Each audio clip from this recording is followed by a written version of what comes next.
जय श्री महाकाल। पुतला मारण प्रयोग। कई लोगों ने जिज्ञासा जताई है कि पुतला मारण प्रयोग से कैसे बचा जाए। आप लोगों को मैं बता दूं कि पुतला मारण प्रयोग सबसे खतरनाक मारण प्रयोग में से एक माना जाता है। यह मारण प्रयोग ऐसा होता है कि सारी सिद्धियां जो है वो धरी की धरी रह जाती है जब तक विकट सिद्धियां ना हो। नहीं तो नए नए उपासक पुजारी या भगत लोग तो बेचारे बेमौत मारे जाते हैं। उनकी पूजा पाठ पद्धति फलित नहीं होती है और वो तिल पे तिल मृत्यु की तरफ चले जाते हैं। मेरे अनुभव है एक ऐसे मारण प्रयोग का, एक मैं अपने अनुभव बता रहा हूँ। वो माता काली के पुजारी थे। उन्होंने हिंदू और मुसलमानी साधनाएं दोनों ही सिद्ध की हुई थी। मुसलमानी साधनाओं में उन्होंने ख्वाजा पीर की सिद्धि की हुई थी।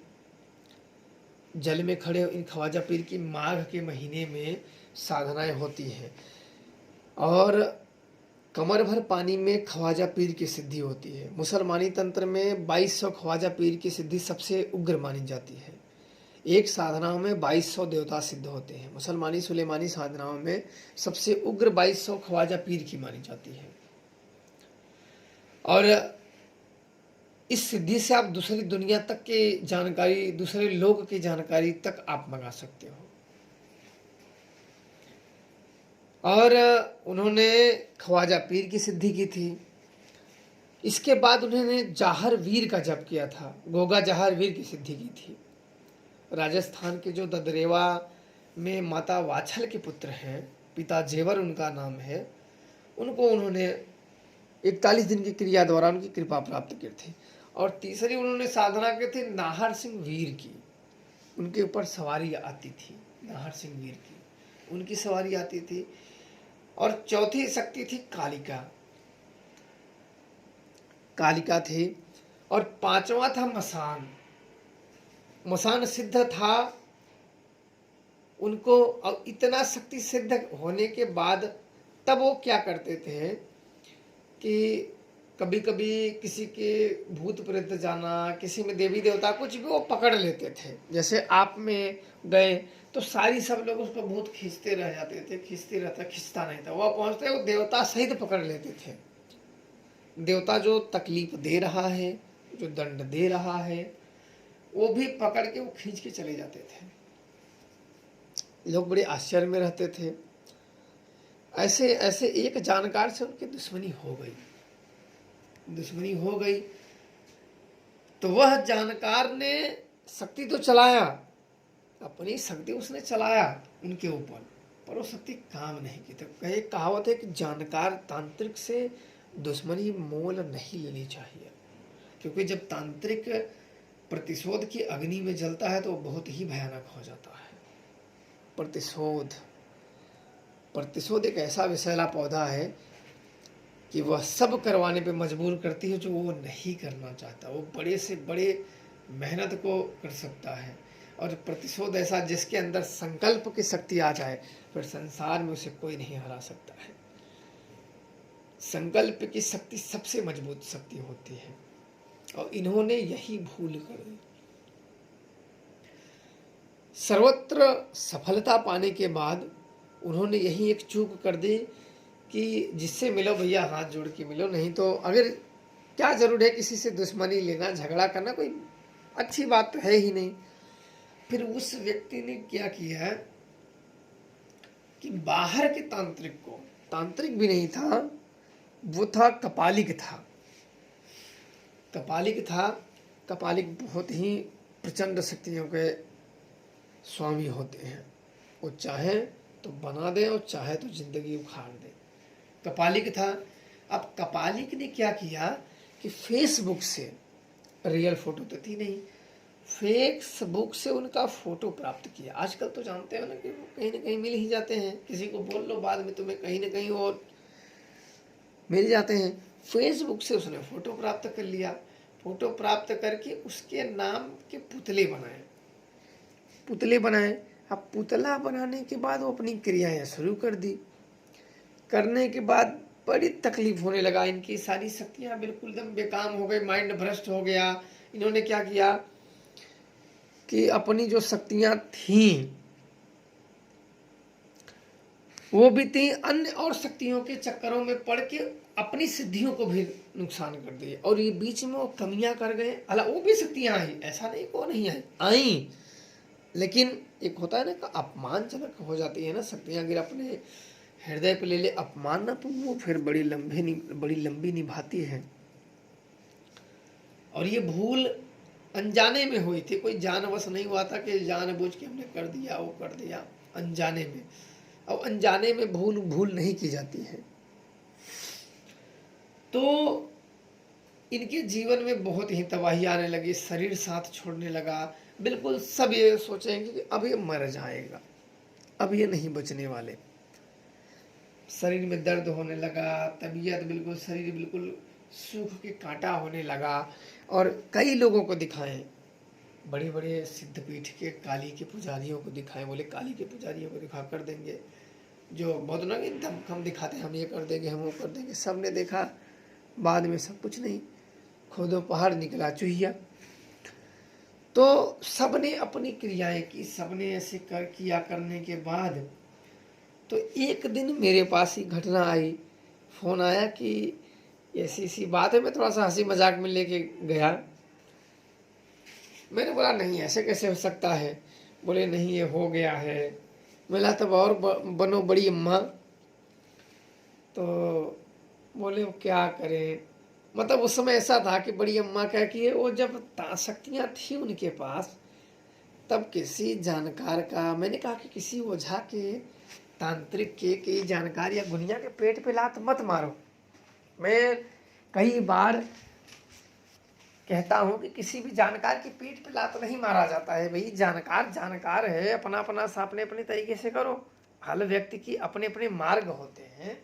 कोई व्यक्ति अलग मार्ग से चल रहा है, कोई व्यक्ति अलग मार्ग से चल रहा है। तो किसी की पेट पे लात मत मारो, तुम वही तो कर रहे थे। तो इन्होंने नहीं माने, और बाद में जब इनके ऊपर पड़ा तो फिर बड़ी दिक्कत आ गई। फिर अच्छा देखा गया, देखने के बाद जब मैंने शक्तियों को बुलाया, सुजान को बुलाया, बुलाने के बाद मैंने पूछा कि क्या बात है। तो इसने पहले मैंने पूजा दिया, पूजा देने के बाद जानकारी गया लेने। अब लेने के बाद आया, आने के बाद मुझे जो बताई बातें वो बड़ा ही चौंकने वाली चीज़ थी, और मैं चौंका भी। उसने कहा कि ये नटनी यक्षिणी की साधना कर रहे थे यूट्यूब पे मंत्र देख के। मैं बोला अच्छा। उसने जो बताया मैं समझ गया। और बकरे का कलेजा रख के नदी के पास कर रहे थे, रख के, और वहाँ सामने एक और प्रेत रहता है। नटनी आई तो सही, लेकिन विधि और मंत्र दोनों अधूरे थे। विधि और मंत्र दोनों अधूरे थे, और गुरु का कोई अता पता नहीं था। इसके कारण ये सब बिगड़ गई।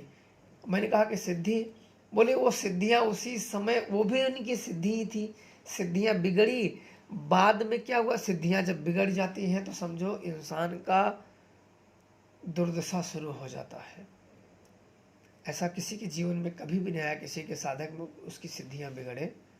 और साधकों को सदैव सावधान भी रहना चाहिए, कोई भी हो। तो बिगड़ी।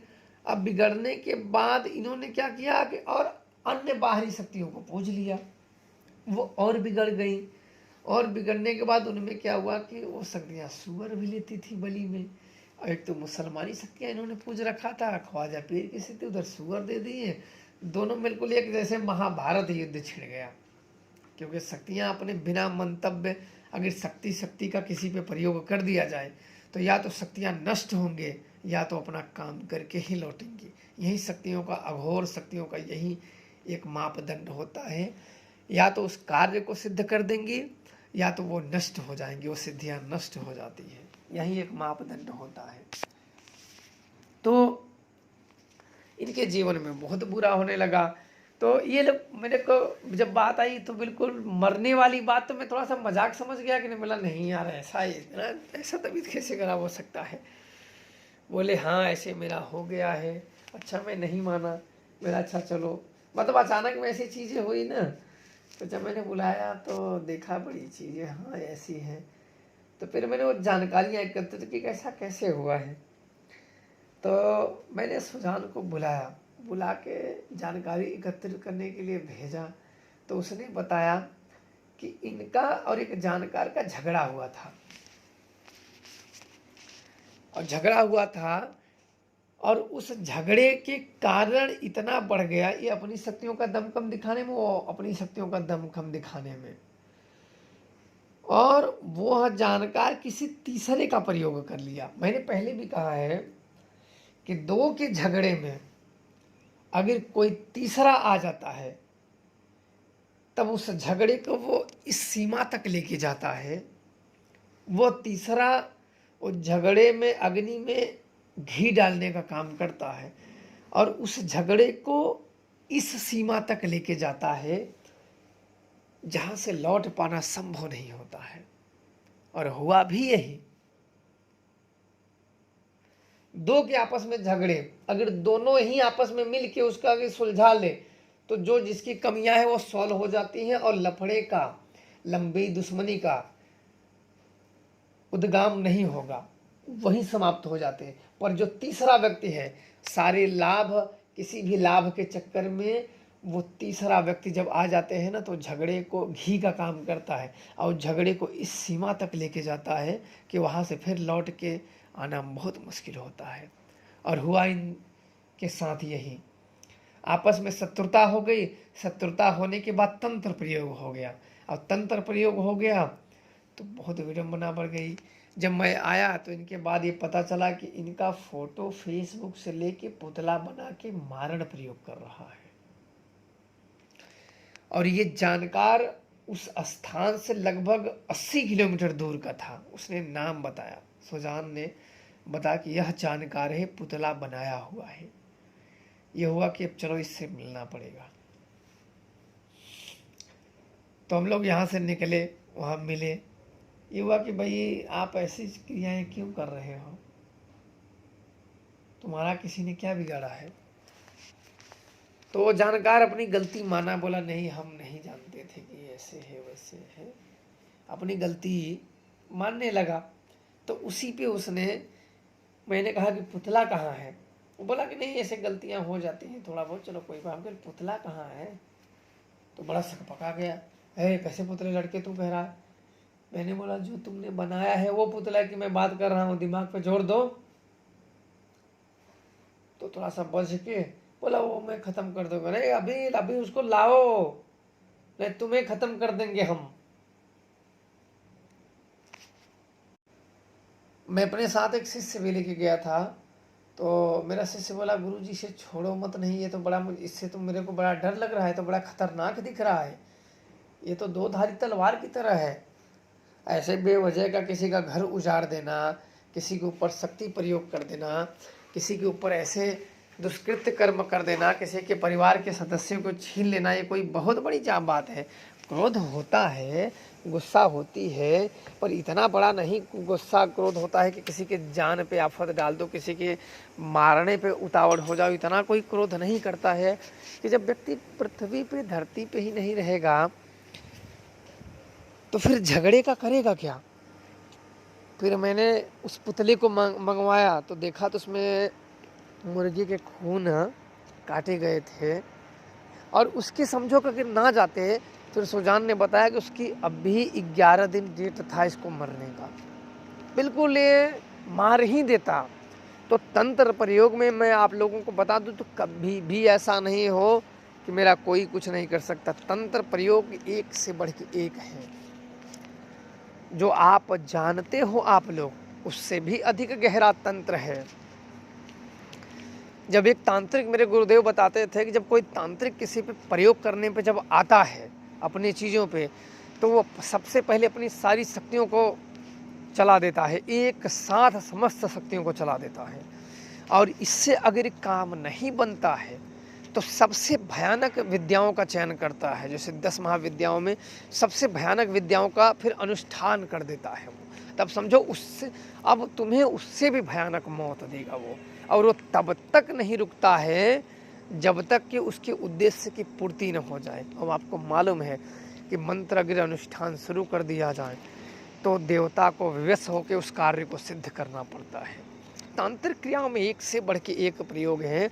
मेरे गुरुदेव ने भी जब मुझे मारण प्रयोग सिखाए थे तो वो बोले कि तुम्हें जांचना हो तो किसी कुत्ते पे प्रयोग कर दो, किसी आदमी पे। मतलब नहीं नहीं, अपना कोई दुश्मन हमें नहीं, कुत्ते उत्ते पे किसी को नहीं मारना है। क्योंकि हमें ऐसे होता है ना कि मन में कोई याद आ जाती है कि हमने ये हमने गलत काम किए हैं। कुछ ऐसे काम मत करो जिसमें हमारी आत्मा ही गवाही न दे, अपने मतलब मन अंदर से खिन्नता हो जाए कि अरे बाप ये तो कुछ ज़्यादा ही हो गया है। मतलब थोड़े बहुत हो जाते हैं, बात अलग है। चलो हाँ, तू तारी मैं तू गाली गलौज हो गया, वो बात अलग है। पर किसी को मार देना ना, ये आत्मा मतलब अपनी स्वीकार नहीं करती कि नहीं। उसमें गुरु कई होते हैं, जैसे रहीमन गुरु, गुसाई मद सदे गुरु, कैलाश गुरु, अंधा गुरु, श्यांसम आई बाने बान के मारू, गुरु चेला मैं मारू मोरे मारे। आगे मैं नहीं बताऊंगा और हैं, ताकि ऐसे जो मंत्र बड़े ही घातक मंत्र होते हैं ये गुरुमुखी द्वारा चलते हैं। और गुरुमुखी मंत्र ही बड़े जल्दी कार्य करते हैं। क्योंकि मेरे गुरुदेव का मंत्र तो मुझे बहुत सारे हैं, पर गुरु की इच्छा हुई तो अवश्य आप लोगों से उससे अवगत कराएंगे। पर ये जो मारण क्रियाएं होती हैं, पुतला मारण क्रिया, ये बहुत ही विकट और बहुत ही खतरनाक क्रियाएं होती हैं। इससे सदैव लोगों को बच के रहना चाहिए। और सब लोग ऐसी मारण क्रियाएं कर भी नहीं सकते हैं और आती भी नहीं है। करेंगे क्या, आती ही नहीं है। अगर कहीं से सुन लिए, देख भी लिए तो बस आधा अधूरा करेंगे, उलट अगर उन पे पड़ गया तो वहीं चट हो गए, दुनिया से विदा वहीं ले लेंगे। तो पुतले मारण प्रयोग से भी हमने जिंदगियां बचाई है लोगों की। और मैं सदैव यही प्रयत्न अपने प्रयास में रहता हूं कि जितने लोगों की बचा सको, जितने लोगों का जिंदगियां संवार सको, संवार के संसार में छोड़ दो, ताकि वो अपने जीवन में आगे बढ़े और अपने जीवन के लक्ष्य की प्राप्ति करें। तो आप लोग खुश रहें, प्रसन्न रहें। पुतला मारण प्रयोग के बारे में आप लोगों को जानकारियाँ हो गई हैं, समझ में आया हो तो बहुत अच्छी बात है। जय श्री महाकाल। आप सब